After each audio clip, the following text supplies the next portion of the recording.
All right, here we are at the Outback Motor Speedway. Want to thank Michael Rigsby, Amber Rigsby, Dirt on Dirt. It's an honor to run a Dirt on Dirt race here at our track at the Outback Motor Speedway. It's the 8th year of it, and can't thank him enough for sponsoring this race. First-time winner for this season, Gregory Caracchio, and come a long ways. Came clean from the C main, through the B main, picked up your first win of the season. Yeah, I broke, well, not really broke my car, but it wasn't working very good. I built a new one, and I decided to try it tonight, and then my brother let me run his car that I built him a year ago, and he took his new car, and somehow through the C main, and then in the B, it felt really, really good.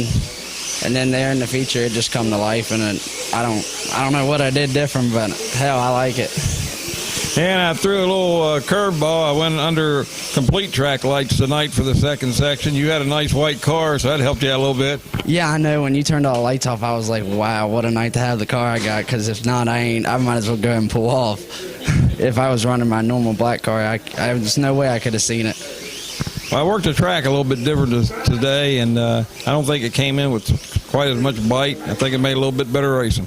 Yeah, it did. It definitely, it was weird. The bottom was good, but the top was kind of slippery there for a little bit, and then in the feature, the track got really, really fast. It didn't get bolted down, but it just built rubber and got fast. And I don't know what you did different, but I like it and keep doing it. I try to keep you guys guessing, but that's exactly what I wanted to do. I want the bottom to come in a little bit quicker and then make you all work a little harder up top, because a lot of you have been working on top. Think you got the bottom down good, so I thought I'd throw a little monkey wrench into it. Yeah, definitely. I like the wrench this time. That car worked really good up on the top today, and I don't know whether it's loose, free, but the track and the way that car was working, if you ever make it like this again, it's going to be hard to beat it.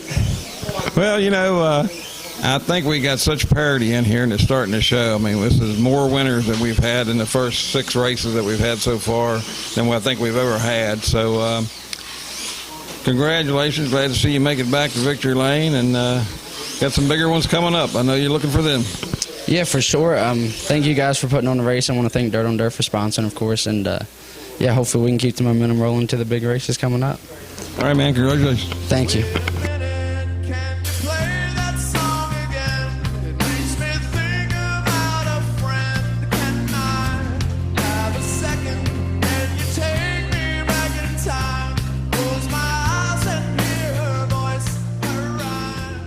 All right, here we are back at the Outback Motor Speedway. Second place finisher. You can't win them all.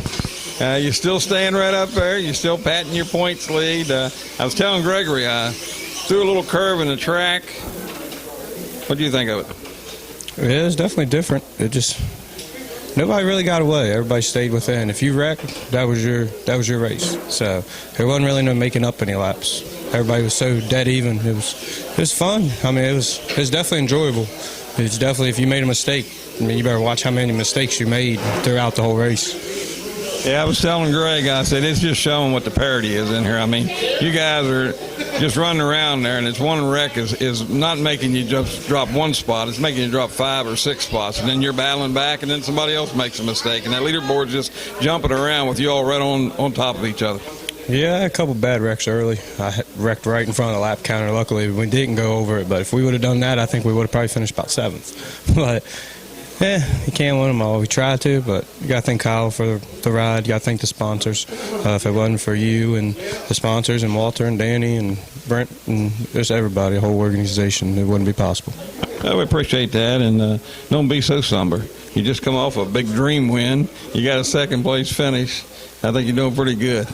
Yeah, my biggest thing is you can't win a championship by winning every race. So as long as we stay top 3 every week, we got a good chance. So absolutely. So have a Merry Christmas, and congratulations on your 2nd place finish. Yeah, thank you, Tim. You guys have a Merry Christmas too.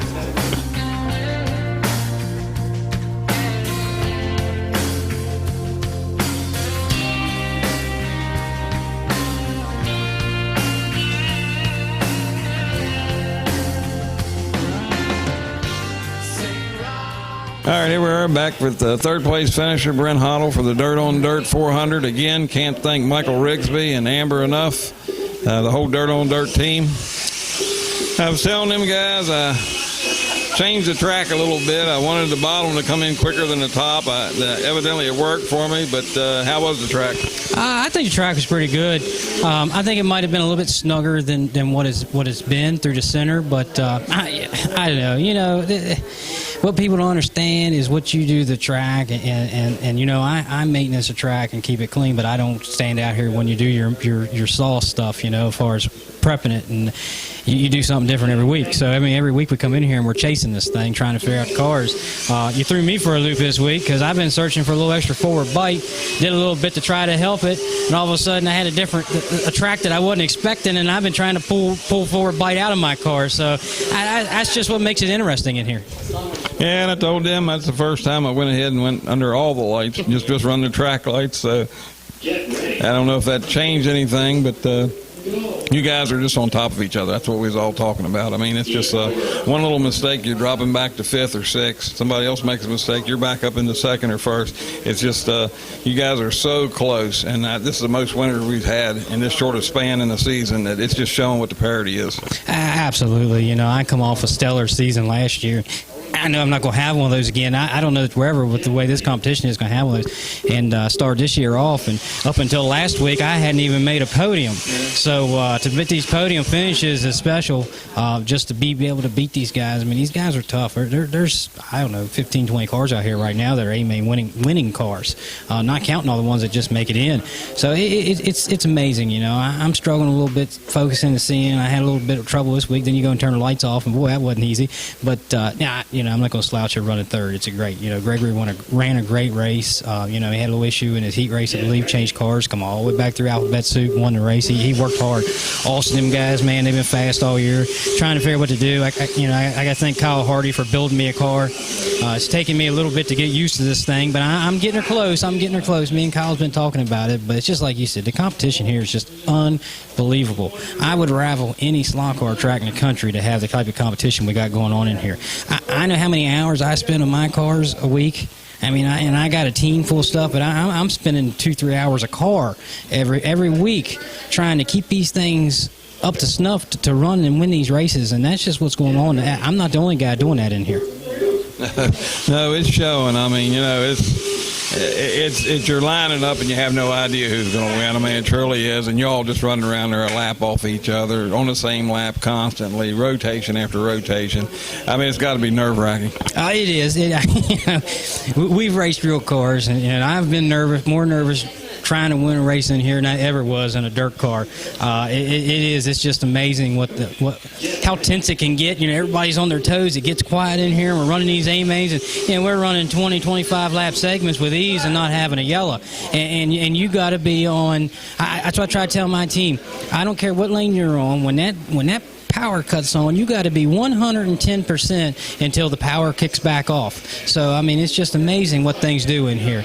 But again, I can't thank enough for what you do here for having this track. Johnny O for the teching. There's why the competition is the way it is. I mean, hands down, the man was smart. I won a championship racing for him years ago. He knows how to make these things go and what to look for, and that's what's made these cars so tight. I mean, he's rubbed on me for a couple having a little too wide axle. You know, he don't miss much, if anything. Walter for doing the lineups, Danny for helping out with things. You know, it's just a big team effort. And then again, for what your vision was and what we built this track, we would have never in a million years thought we'd have the sponsors that we got. And to have Michael Rigsby and Amber Rigsby sponsors with Dirt on Dirt is just amazing. Those are great people. It's a great website. If people don't have a subscription to that, they need to get it. I mean, it's hands down. If you're a Dirt Late Model fan, that's where you got to go, you know. No doubt about that. So anyhow, we're going to take a week off, and we wish everybody a Merry Christmas, and we say Merry Christmas here. Thank the good Lord for everything they've done for us. Absolutely. If it wasn't for the good Lord, we wouldn't have this track, and I wouldn't have these cars. We wouldn't be breathing here doing it. So I wish all our fans out there a Merry Christmas. I'll give one a special shout-out. He usually watches these videos. That's Kevin Mettello from out Kenosha, Wisconsin. He's been a great friend. One of these days, we're going to get together and meet each other in person, but I'm going to wish him a Merry Christmas. Yep. And, of course, I'm Tim, the promoter of OMS, and we want to wish everybody out there a Merry Christmas, and always remember the real reason for the season. Thank you.